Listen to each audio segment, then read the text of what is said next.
everybody, and welcome to Let's Pod This.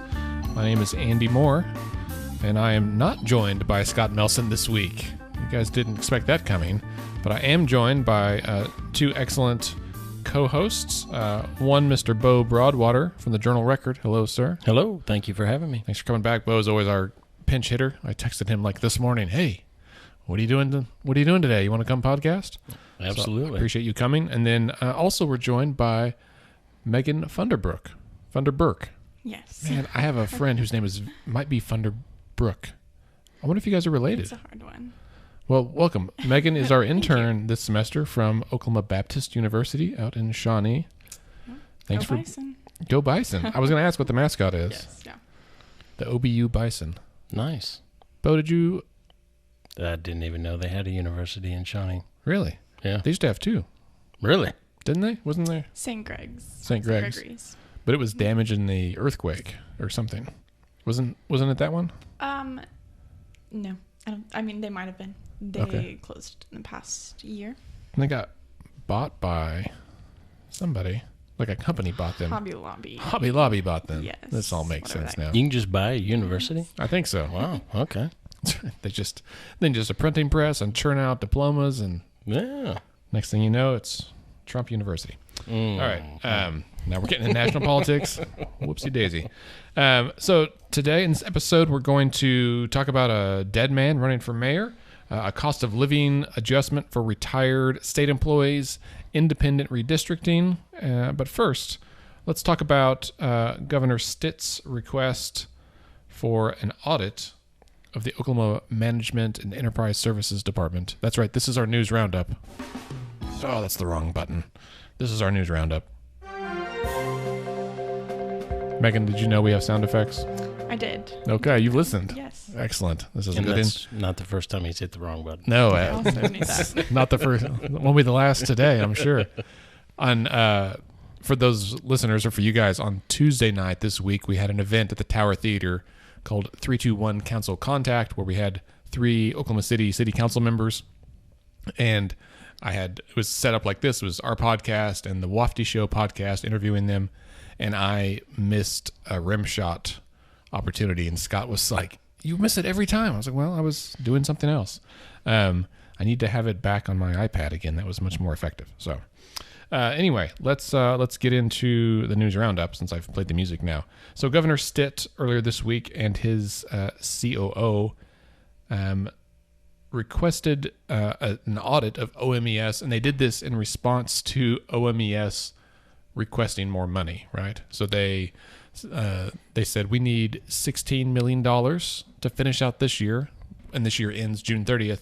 And in fact, they said that they needed another $7 million by this coming Monday. Otherwise, bad things would happen, but they're pretty vague about it. And this is a follow-up for them asking for $23 million back in October. And so they keep changing the number. They keep asking. Now, OMES was just created like 5 years ago. Does that sound right to you? It hasn't been long. Yeah. And so this is a state agency that's organized or created with the intent to centralize a lot of the like government like administrative and IT things to give them some like buying power, right? If they're buying computers for the whole state, for all the state agencies, in theory they could negotiate better prices, and they would kind of have everything consolidated in one department. My hunch is that is not how it is played out, though. I think some of the opinion in the halls at the Capitol is it's turned into just a giant money pit, and that's not my opinion. I've heard those exact words said, and so it's kind of hard to argue against that when you have a request for $23 million a few months ago and then $16 million. But I need $7 million by Monday. Who do I put these requests into? Right. Yeah. I'll do it for half that. Yes, absolutely. Be very excited. Megan, do you know much about this story? I read the article. Oh, okay. But I didn't know what the OMES was until that. No. All right. So that's even kind of cooler. So like as someone who is just hearing this, which is probably most Oklahomans and who don't have any familiarity with this at all, what's your kind of take on it just from the little bit that you've read? It's a lot of money. Yes. Honestly, when I first read the article, they didn't, specify. Is it management and enterprise services? That meant nothing to me. Right. So, but you said kind of administrative. Yeah. Yeah, I don't really know what it is. Okay, so that's a really good point, and I'm gonna look at Bo since he works for a newspaper. Mm-hmm. In my opinion, I feel like this is a good example of how things that are talked about in the media or certainly like within the government, all those people know the terminology, but then like the reader at home has no idea about. They're just like, okay, some state agency, God, they just always want money, and it must be a money pit, and this is why we should cut government. Like it perpetuates this idea that the government is overfunded. And the Journal Record now being a news outlet that targets to like the business community and the political community, so they're probably speaking to that audience differently, which is different than us, right? Like we really try to break things down for the general public and like, what does this mean? Do you guys, I'll just ask, how do you walk that line of breaking information down so that everyday folks can still understand what's going on? Sure. So the Journal Record, we are, like you say, we're a business newspaper. We're a B2B paper. And what I do specifically is I track legislation. So I'm not a reporter and I'm not in the newsroom every day. But, of course, I read, not every day. I try and read the paper. But, this time of year, it's really busy. How we report on that information would probably be more of a business-to-business standpoint. So, a lot of the people that would probably read our articles might be familiar with, certain terminology that you might come across. But, the Office of Management and Enterprise Services, which you'll hear some people call OMES, you'll hear some people call OMES, it's all the same thing. And my understanding is kind of how you described it. It's kind of this centralized purchasing, IT, everything government related is going to go through this office. And so a lot of things that, the Department of Education would do, or the Department of Labor, or, whatever, those might have been pulled from those agencies and kind of centralized. For example, with what I do specifically, we went out, the OMES did a RFP last summer for legislative tracking services. And so I had to go through this entire process of, putting in a bid and this and that was to become a preferred vendor for all the state agencies. But that went through OMES. And, anybody that was to subscribe to our services did it through that agency. And so we have to do reporting through OMES. And so it's kind of this centralized thing. This brings up a totally unrelated but interesting point to me. So do state agencies subscribe to like the JRLR for legislative tracking? They should. They absolutely should. We have a wonderful state rate, and if you would like more information, please find me. But well, I'm just curious, and how not to strike fear in your heart, but with Governor Stitt's move to make sure that state agencies aren't hiring their own lobbyists, right? I could see them coming back and being like, well, if you don't have a lobbyist, I don't know why you're tracking legislation on your, even though it obviously affects them and they need to know what's up. Sure. So if you don't mind, if I could give just a quick breakdown of what we do. And there are other service providers out there, and I'm not going to talk bad about any of them, but legislative tracking, what we do is we have people in the Capitol, every committee meeting, on the floor, walking the halls every day during session. And so that makes it really easy for somebody who might be in legislative affairs or government affairs, or a hired lobbyist for these agencies, even though they're not supposed to do that anymore, things of that nature. It makes it real easy. Our job is to report out to them in real time what happens to this legislation. And so instead of having to hire, 10 people during legislative session to be in every committee meeting, you subscribe to our service and we do that for you. Again, there are several services out there, and each of them have, different things that they do. And features and benefits, I guess would be the term that I'm looking for. But, you know, JRLR, we like to report that out in real time. So state agencies absolutely subscribe to us, because if there's a bill that, I don't know, and I don't want to sound bad here, but if somebody in the Department of Education is supposed to report on what happens to a committee and they can't be out there, but then they get an alert on their phone, then they can report that, and that might dictate the next direction that, you know, the Department of Education takes. And so, it's real easy to, if you've got 30, how many bills did we have when we started this year? 2,500? 2,800, yeah. 2,800, something like that. There's no way to possibly keep track of, 300 or 400 bills by yourself without some help. And so we kind of condense that into a user-friendly, web-based system for you to keep track of legislation that would affect your agency. And then, of course, lobbyists subscribe to us in cities and towns and all sorts of, different entities. Right. Well, I'm curious to see. But I mean, I totally understand why an agency would need to subscribe, right, and stay in the loop to that kind of thing. But I don't think everyone at the Capitol understands why. That's probably my point. Sure. Well, there, like you said, in one of the main things that I can't think of the bill number, and I just had this conversation with somebody, but like when they run a committee substitute or a floor substitute, I mean, you could change that bill drastically in a split second. Well, like we talked about last week, Treat's trigger bill. 195. Yeah. So it completely changed it to now it's going to a vote of the people, and that was through a floor sub. And so that completely changed how certain entities out there, if you will, might react to that piece of legislation, if that makes sense. And as that happened, we're in there, we do a click of a button, and it goes out to those people immediately. Right. Interesting. It's the world we live in. Everything is instantaneous to where, just 10 years ago, you would have had to have read about that in a paper, or right. You would have had to been in front of your laptop. And I mean, technology is an amazing thing. I mean, we've had the service forever, and it's been online, and there's been reports available. But now, with real-time alerts and text alerts and email alerts, I mean, within seconds of what happens on a piece of legislation. Yeah. I mean, I sit at home and watch my Twitter feed, and I can follow along what's happening at the Capitol. All right, well, let's move on from OMES and state things there. Although I will say that the proposal is to divide or to split OMES into two agencies.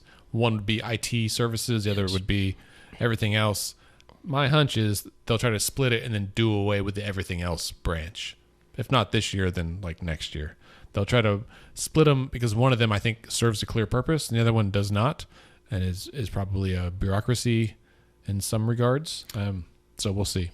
I would agree with that. I don't know if, again, I'm not fully aware of all the happenings of OMES, but that would make sense to me. We have a centralized, we being the state of Oklahoma, would have a centralized IT vision, if you will, and websites, and they take care of all that, and they do all the hosting and the repairs and whatever goes into all that type stuff. But then maybe some of your other duties, maybe clerical or administrative, would go back to the agencies. Right. The other article, and we may have I know we talked about OMES a little bit previously, but this one we may have been on last week as well, that there's a push to have an increase for a cost of living adjustment to the retirement pensions of retired state employees, like a 4% increase. And so, Megan, do you know how these retirement accounts work? I do not. There's no reason you should necessarily, but so it's all state employees pay into a pension fund, and that everyone pays however much money per month, and then when you retire, you draw a portion of that per month for the duration of your retirement. Right? It's like a defined pension plan. The problem is that ideally you have more people working than you have retired. And so there's more money going in than there is going out. Plus it has interest that it generates. So that helps kind of sustain it. And so there's a lot of discussion based on, will the teacher walk out and teachers getting, I don't know, is the COLA part of the teacher thing, the teacher's retirement as well? There's like 6 state employee pension plans that are part of this. But anyway, Pro Tem Treat said that he wanted to do an actuarial analysis, basically to like, let's make sure that we don't give them a cost of living adjustment raise that would like bankrupt the plan. Like we don't want to give them, if we're going to increase it by 4% what we're paying out, let's make sure that we're generating enough money to cover that, which is probably going to rub some retirees the wrong way. Absolutely. You know, and it's, you know, because of the cost of living adjustment, the COLA, everything's getting more expensive. However, as a conservative, if you will, on certain things, I can't disagree with Pro Tem Treat either. I mean, you don't want to bankrupt the program now and it become ineffective or, you know, useless without taking a look at everything. And that kind of goes back to the, you know, the OMES audit deal. You know, Governor Stitt, he's like, well, I want to do an audit of that. I want to see where this $16 million is going. And even Senator Floyd yesterday after session, you know, she made a comment. She's like, I don't see anything wrong with that. If you're asking for $16 million, we need to know where it's going and what, you know, where's the money? And so as far as the COLA is concerned, you know, everybody needs more money, especially people that are retired and living on a fixed budget. You know, the cost of living is going up. There's no doubt about it. And if you are, you know, if you're familiar with any of the financial forecast for, you know, the next 18 to 24 months, it doesn't look good for a lot of people. And that would play into, you know, how these accounts are funded, you know, how much money they're going to make, what the return on those investments would be. And so I think it's a smart move to, hey, let's take a real good look at this before we just pass something to pat ourselves on the back. Mm-hmm. I think key thing about this is that it affects retirees, and retirees vote, right? Absolutely. At very high rates. And so if they're like, we need a raise because medication is expensive, and they all say no, that might rub some voters the wrong way. Sure. But again, you want to be careful about it. And I think if you can, and that's where, you know, politicking comes into play, that you want to make sure that you get your message out there. It's like, hey, I want to give you 4%. I want to give you 8%. I want to give you as much as possible. But we can't do that at the cost of, you know, your children and their children, you know, when they come through and they retire as they get older. Right. So let's shift gears from the state to the city for our third article in the news roundup. This isn't really an article so much as just a topic. And Bo, I'm glad you're here with us today for this very reason. So this is coming out of Edmond, there on the north side of Oklahoma City. I was driving around this week with my kids, and I saw a whole bunch of green yard signs that said "Elect Lamb." And my first thought, of course, was former Lieutenant Governor and gubernatorial candidate Todd Lamb. It is not for him. It is for a man named Charles Lamb, who is running for the mayor of Edmond, and he died. And I think did it go to a runoff? Do you remember this? I believe so. So I think it's a runoff now. He is deceased. He is still on the ballot because he died during the process.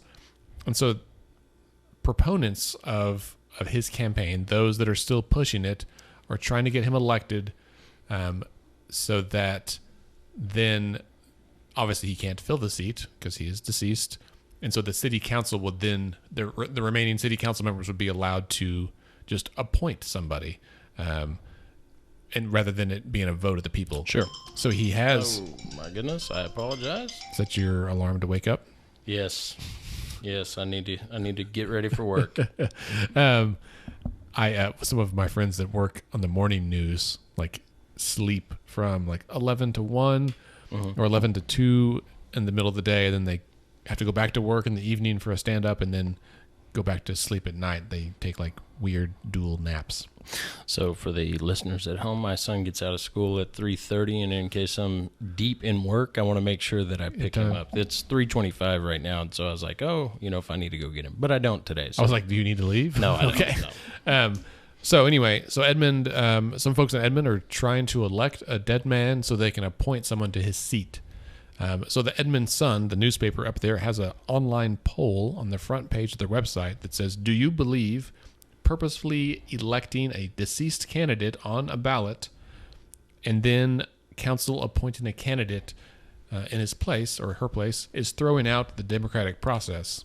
As of right now, 38 say yes, 17 say no, 1 has no opinion, which that seems very odd to me. I'm going to take this poll, but not tell you how I feel. Yeah. No. Well, I mean, why would you even take the time to be like, yeah, I have an opinion that I don't have an opinion. Yeah. But yeah, 38-17, yes. That is pretty overwhelming. First, Megan, how do you feel about this? Do you feel like it's circumventing the democratic process? I do. I'm surprised that it's even a question. Because, I mean, if you ask a child, can you elect a dead guy as Right. president or whatever? Mm-hmm. No, that doesn't make any sense. Right. You know, so it just seems that not only does it not make sense, but it's not true to our democratic process. Right.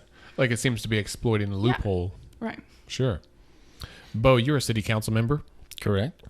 How do you feel about this? Am I the person that the city council is going to appoint? That's a fair perspective, right? I'm kidding. So, as with a lot of things in this world, it boils down to money. It costs a lot of money to have an election.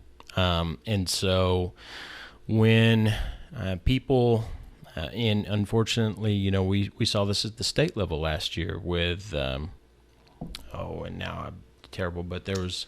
yeah, we had a bunch of turnover last year, and somebody passed away. Yes. And I'm terribly sorry for this, but you know, these things happen.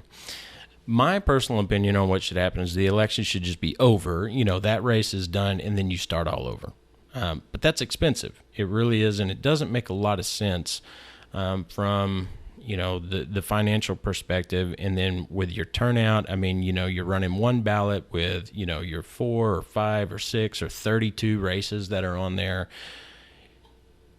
You would hope that people would be, if they were going to vote for the person that has unfortunately passed on, that they just wouldn't vote at that point, and that the other person who has gone through the process, who has earned their way to the ballot, would win. But it's a partisan thing, right? Correct. I don't know if the mayor's race is a partisan race, although even if it's not explicitly partisan on the paper, I assume people view it as absolutely. partisan.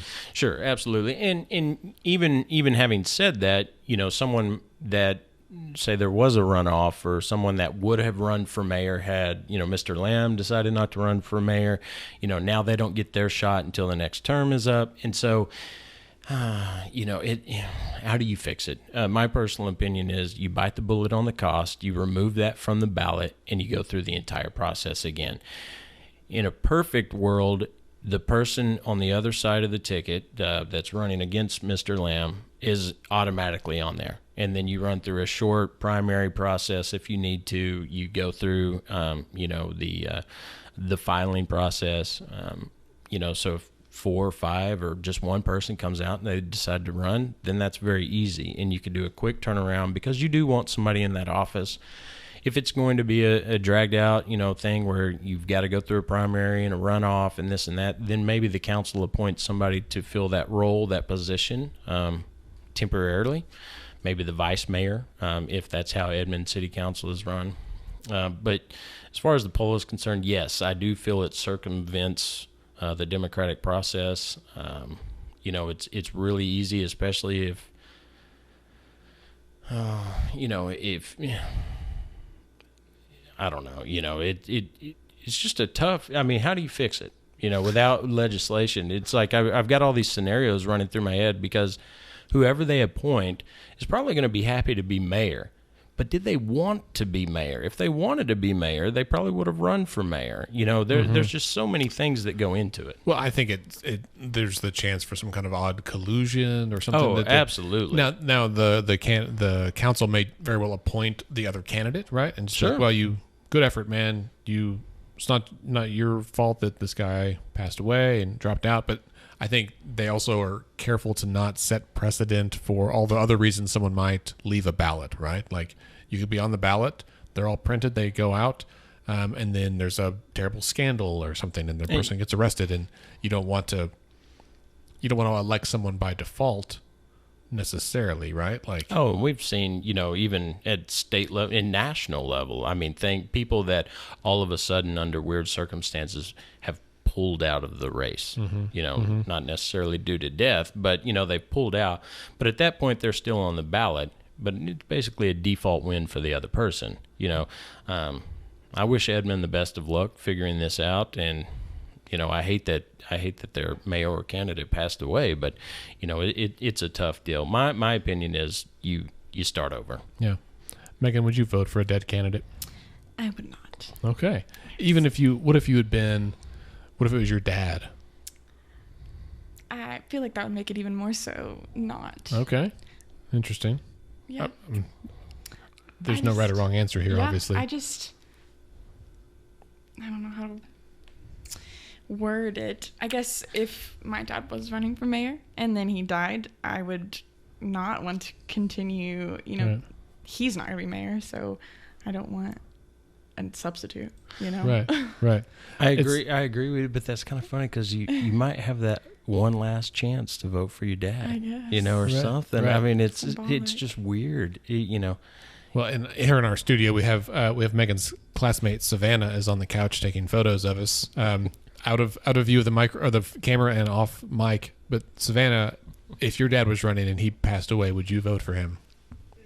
She says no. Okay. So I'm the odd man out here. But you're also the politician in the room. So my kids better vote for me. That's right. Listen, Megan, when you started your internship, I told you should definitely watch The West Wing. Have you watched any of The West Wing? I have not. You've been in school. You've been busy. That's good. Yes. I assume you've been doing homework and studying. Sure. I am on my second time through. Have you seen it a few times? So this was a show that I had heard you discuss. In fact, last year, that's been a while back, you had done a West Wing watch party, and I'd heard people talk about it. And I want to say it was right the week before Thanksgiving 2017. Just one night, it was cold outside, and I decided to watch an episode.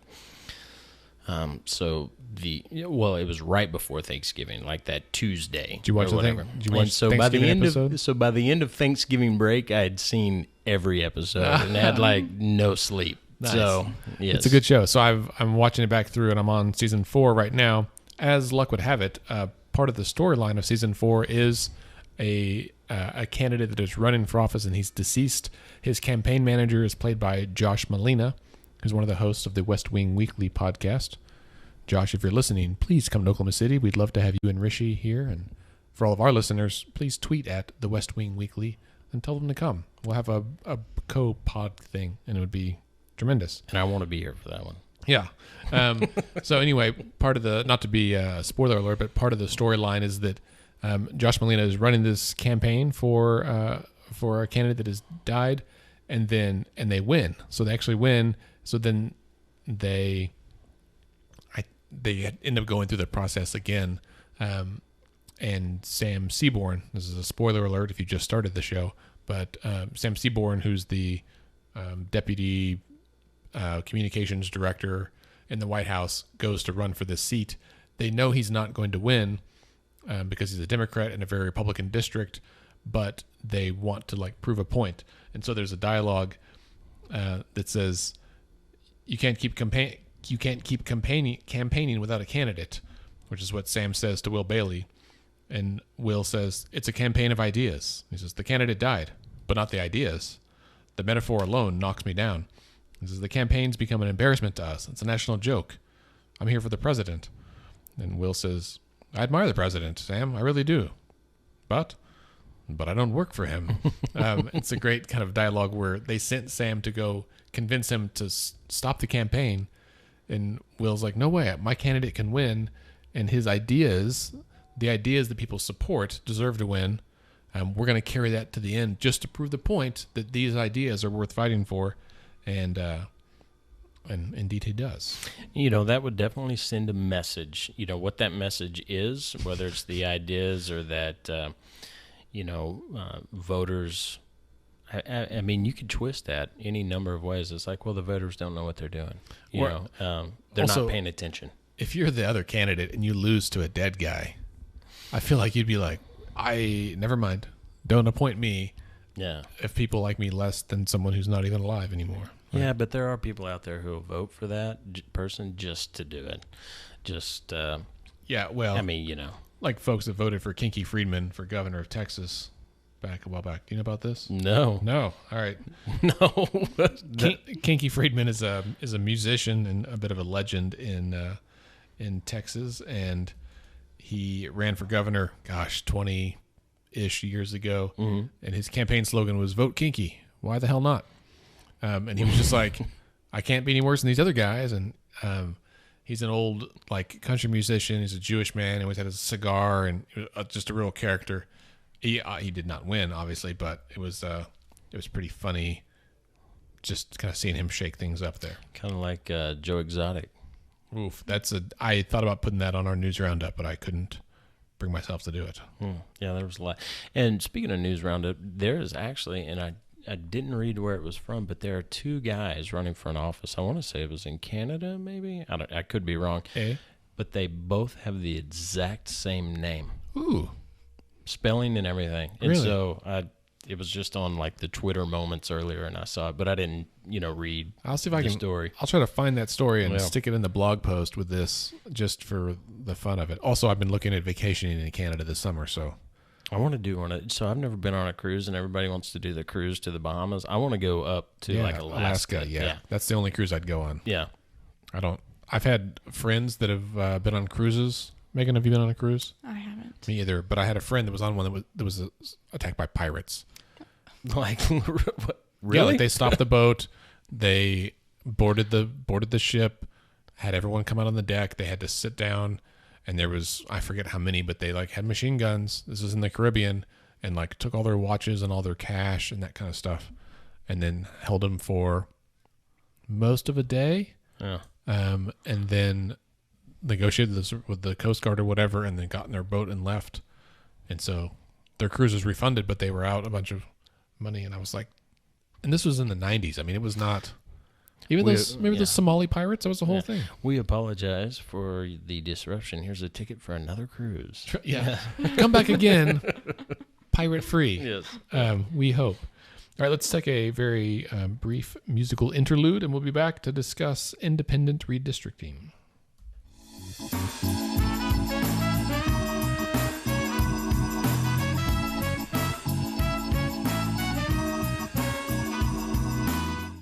All right, we're back. Megan is set patiently while we, Bo and I, debated the finer points of dead guy electioning. Megan, last week, part of your internship assignment was to write a blog post about redistricting.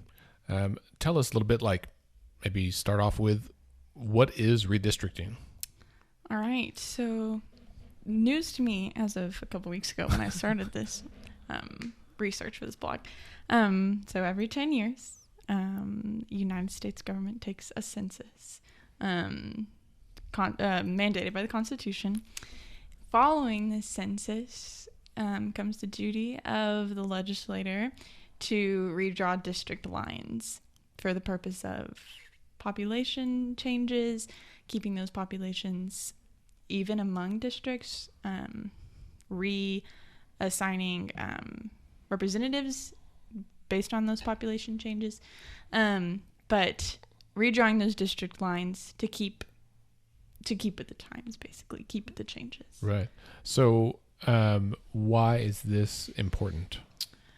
It's a complicated issue, for one, but basically the redrawing of your district lines determines who also is voting with you within your district, and based on how those lines are drawn, the interest that your representative will then care about. If you're drawn together with people of like minds, you're going to have like interests, and your representative will represent those interests.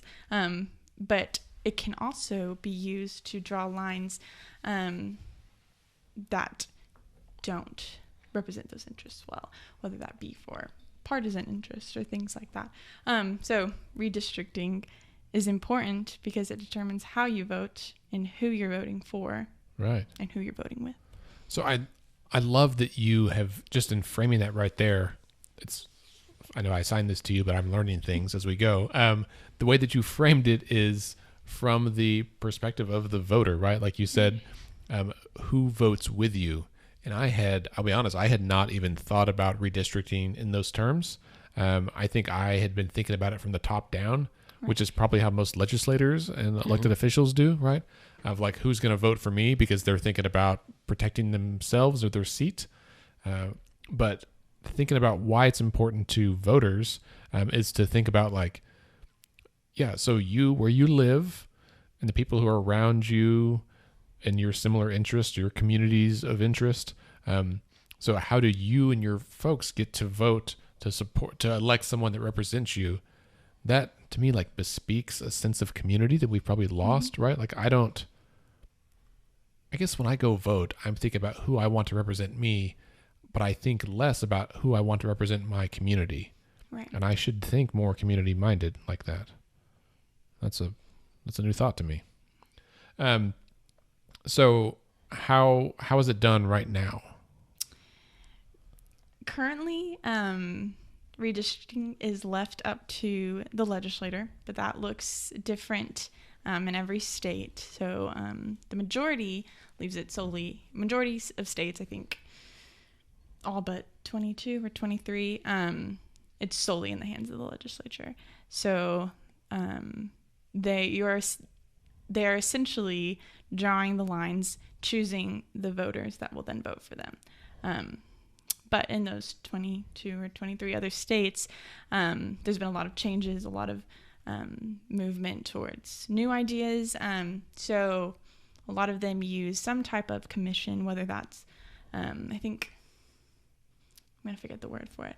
Oklahoma currently has a commission only used in the case that we can't come to an agreement within the legislature.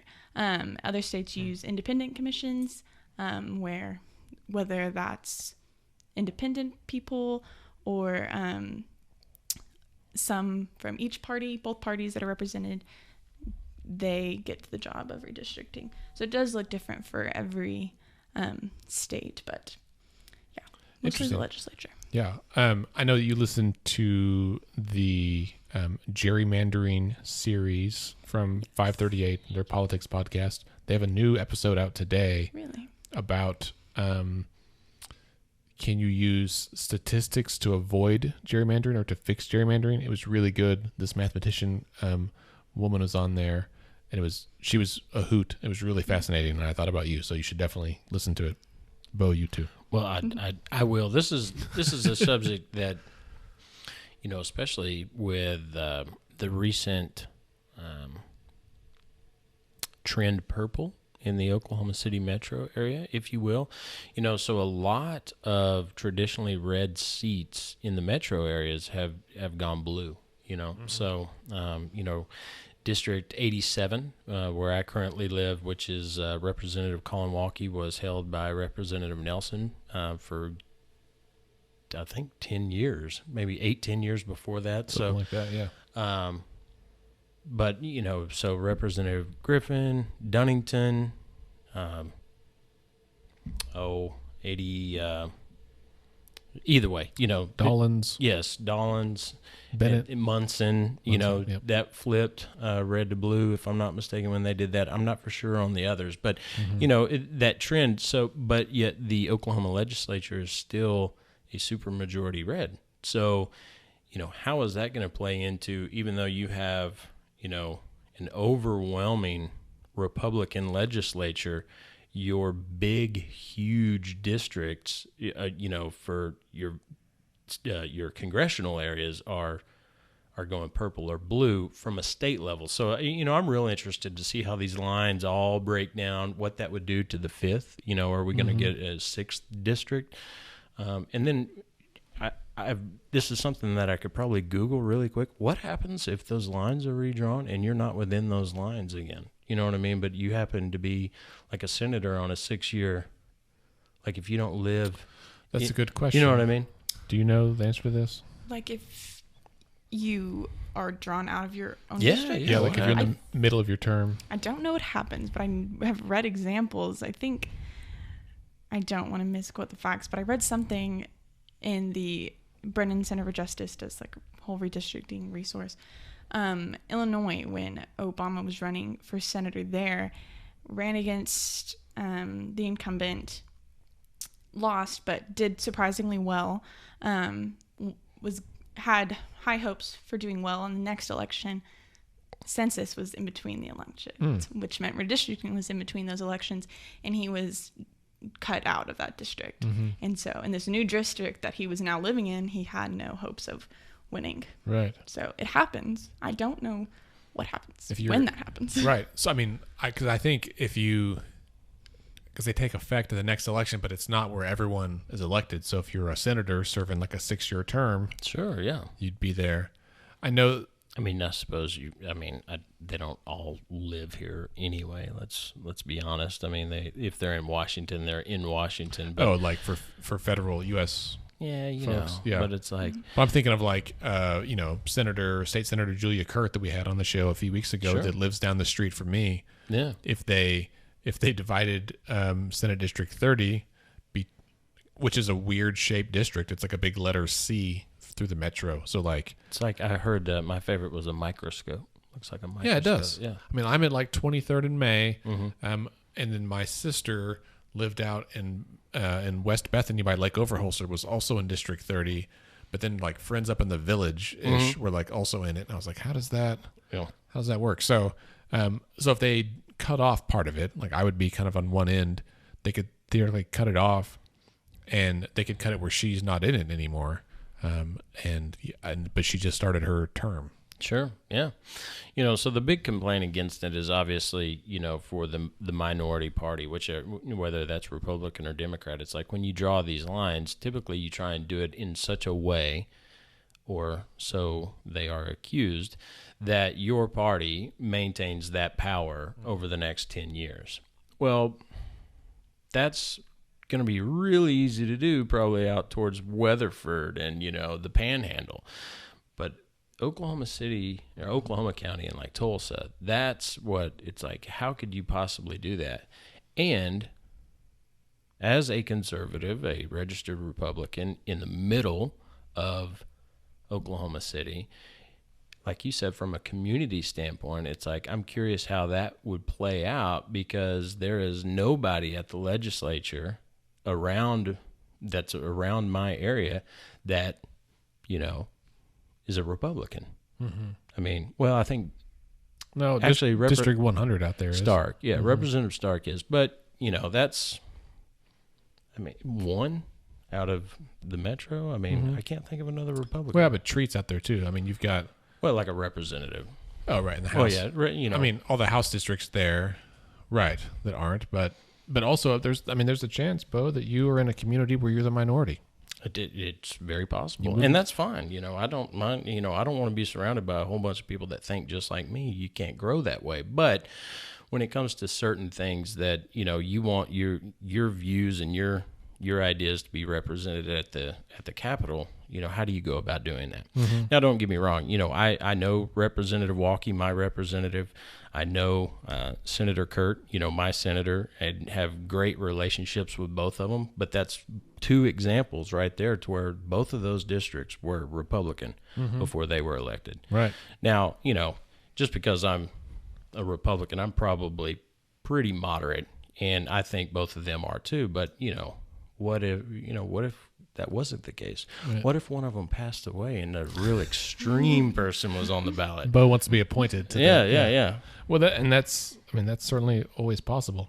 So in this week's episode of the 538 Politics podcast about algorithms and math and gerrymandering, they talk about the different ways that communities of interest are defined, because there's like surveys where they go out and talk to people and they ask like, who is like you, and how do you think we should group the people that live around here, and what are the common threads? And they interview thousands of people to try to glean some of the information.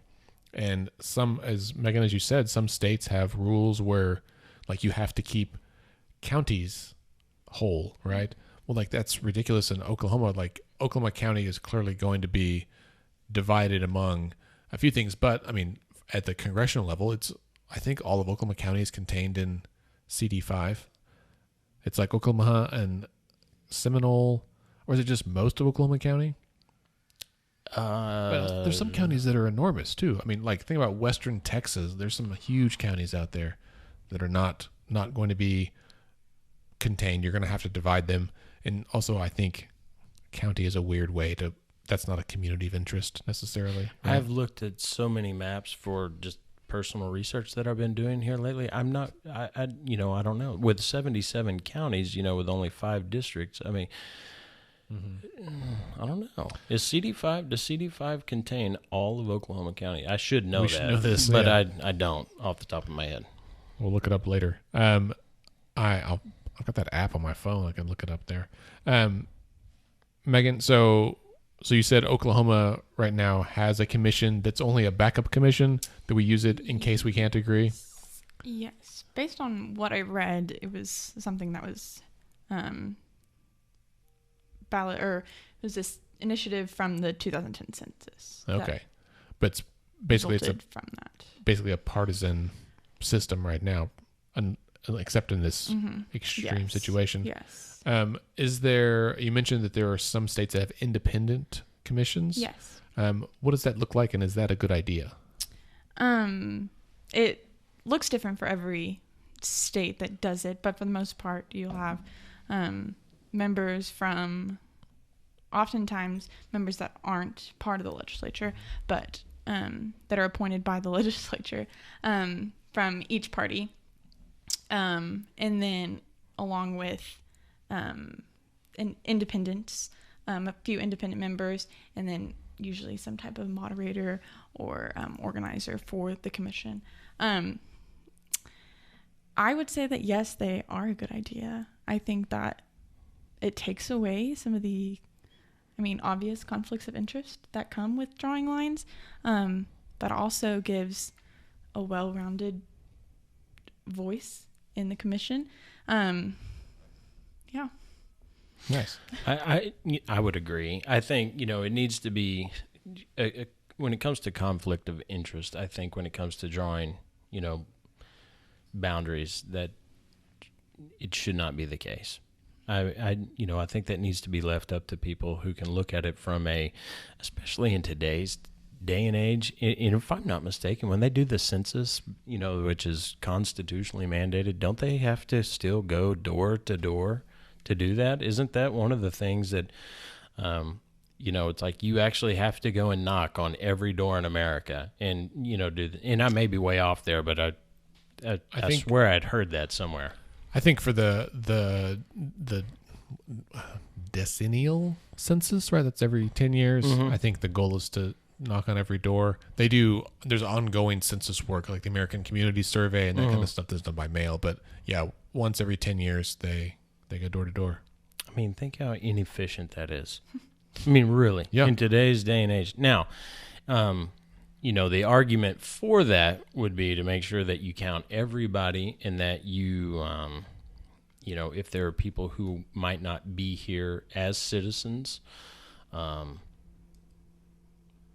or that people aren't counted twice, but there's just got to be a better way to do it. And even beyond the actual counting of people, if you get, in Oklahoma, whatever it is, 4.6 million people, say we just do it for Oklahoma, there's got to be can we not, I can order food and watch movies and schedule my oil change with my phone. You telling me we can't have an app that'll be like, okay, this is the fairest way to divide the population, amongst, the representatives. I don't get that. Now I'm not a newly elected, state representative that has been appointed to that commission, if you will, that wants to save my seat. So, but sitting here, it just seems like there should be an easier way to do this, but that's coming from a guy who doesn't know how apps work. So, right. So, Bo, I'm curious, how are your city council districts drawn? Who draws those? I think it's based off the census. So, it's right now we have 4 wards that are all equally kind of the same thing, equal amount of citizens within each ward. In War Acres, we actually have 2 city councilmen per ward. So, even though we're a very small city, you have an opportunity in your ward. You could have people of varying views. So it's almost like 2 representatives per district at a state level, if you will, or something like that. But so it's. War Acres, I doubt it's going to change. We're landlocked. Our population can't change a whole lot, and so let's just bulldoze it all and build apartments. No comment. All right, Megan.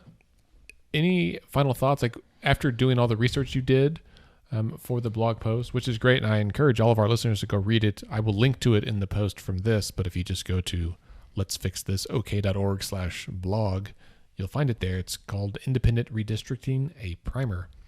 What's the top 3 takeaways you had after doing this? It's complicated.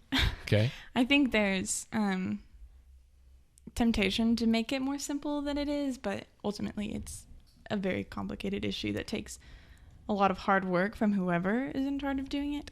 So there's that. It's more important than I ever would have thought it was possible. I mean, I didn't know what it was, but it's not something. It's very technical, kind of like not necessarily like a hot topic issue. It's not very interesting, I guess, if you look at it that way. But it is important, and it can make a big difference based on very little, differences in the lines. But I was looking. I think this is from our Oklahoma Constitution in regards to how we draw our lines, but consideration shall be given to population, compactness, area, political units, historical precedents, economic and political interest, contiguous territory, and other major factors to the extent feasible. That's a lot of factors Right. Yeah. to consider. And also, how much value do we give to which of those factors, and how much of that is, be determined on a, state-by-state basis and things like that. So, yeah, it's been a journey. Yeah. In your blog post, and I think we had talked about this. You linked to a game, Yes. like a redistricting game that you can play online. Did you play it yourself? I did. I spent a lot of time the other night playing. The first couple of levels are easy because it's like basically keep it the way it is. Like make sure all the incumbents are protected, and then the next one's like keep it so that the parties keep their share. But then you have to do one that complies with the Voting Rights Act, and so you have to create a new district that is a certain percentage African American. And there's 4 districts on the screen, you have to draw a 5th district in there.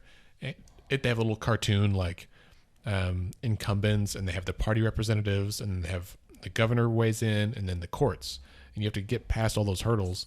And it took me 3 or 4 times because I was like, oh, this is well, one of them it was not contiguous because it was behind one of their faces and I couldn't see it, and I was like, oh, that was a silly mistake. So I fixed it, which of course threw off population size. And so I fixed population size, and that threw off racial representation. So I just kept shifting everything, and it was really, even though I know, or I thought I knew the basic premise of redistricting, it hit home how hard it is for 4 tiny districts that have some there's some rural areas, some urban areas, and it was really kind of a fun but also complicated and frustrating exercise. So oh yeah, I'll definitely throw myself under the bus on my ignorance on the issue. I mean, I get how complicated it can be. I mean, it is a very huge deal, and it affects people. So my comments about it, I wish we could have an app to do it. I know that would never happen because you've got too many interested parties involved. But there are some algorithms and some software packages out there to make it a lot easier. I bet Mark Zuckerberg probably already has something figured out. I don't trust that guy. But Dr. Keith Gaddy at OU, the poli-sci, he couldn't make it today, but we're going to have him on either next week or the week after to talk about this, because he has a software program that is it's been used for evil, right? Like in Wisconsin, I feel like it's Wisconsin in the gerrymandering case up there, where he looks at the like relative partisan slant of a given district and how you can like, I guess you can use it to like go down to like the individual house level and adjust the partisanship of a certain district and to kind of redraw it. So yeah, he was involved in that case, wasn't he? Didn't he? Or am I thinking something I'm sure else? they called him as a witness to testify about his. Has he been on your podcast before? No, not yet. Mitchell's Okay. had him on some stuff, though. That's where Yeah. Okay, yeah, that's where I heard. Yeah.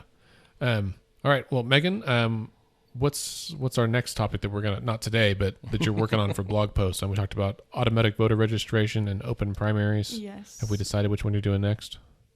I think open primaries Ooh, was just the next one. the next one on the list. Yeah. That sounds exciting. Yeah, good luck, Oklahoma. Right. Yeah. No. There's several ways to do that as well. Megan has also been very helpful. She has updated our legislative contact list that's on our website. If you go to the resources tab, it has all the legislators, their office phone number, their Twitter handle, their Facebook page, for those she could find, their email address. It's a Google Doc, so you can view it on there. Click it, share it. It's free. It's all public info. We just put it in one convenient place. Megan, thanks so much for being here. Yeah, thanks for having me. Bo, thank you. Yeah, absolutely. Thank you for having me. At Bo Broadwater is not on that list, but I would appreciate a follow. That's right. Yeah. Megan, do you want to share your Twitter handle? I can never remember what it is. I'll look through our thread. I've tagged you at some point. Yeah. Also, as a reminder to everybody that on May 4th, we have A Night to Remember, our prom for adults fundraiser for Let's Fix This. Tickets are on sale now. Go to letsfixthisok.org/prom. Prices will increase on April 1st, so be sure to get them this weekend while you can. Also, on April 1st, we're going to announce our 3 couples that are competing for prom royalty. They're all fantastic people. They're great couples and very exciting, so vote with your wallets in this case, quite literally. And that's it. Be sure to rate us on Apple and other websites that have a rating for podcasts. And better than that, tell a friend. If all of our listeners would tell one friend this week about our podcast and get them to subscribe, that would be tremendous for us. We would all have a more informed electorate and hopefully make better decisions. All right, have a great week.